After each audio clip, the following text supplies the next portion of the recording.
Maithili express की शानदार प्रस्तुति। तू करी है कबनो पाई रे नकतियब के संगे जाइबो रे। खुशी रिकॉर्डिंग स्टूडियो बलुआहा। हेरे होइते हमर अब शादी रे, सुन हेरे होइते हमर अब शादी रे, दोसरे के संगे जाइबो रे। तू करी है कबनो पाई रे नकतियब के संगे जाइबो रे।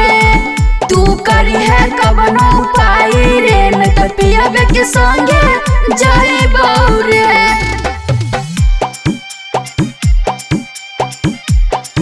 तू करी है कबनो पाई रे नकतियब के संगे जाइबो रे।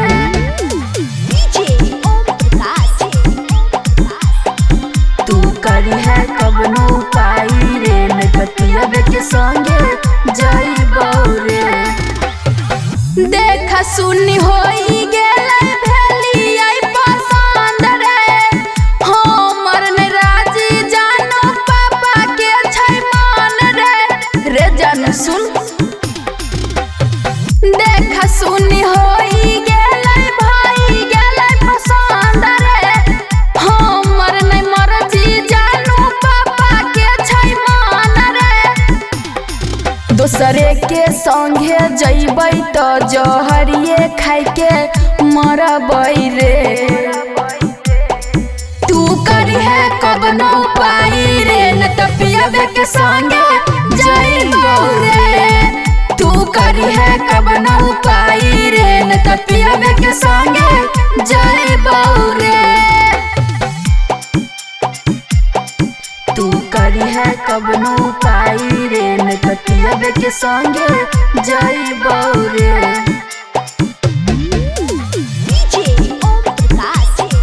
तू करी है कबनो पाई रे नकतियब के संगे जाइबो रे।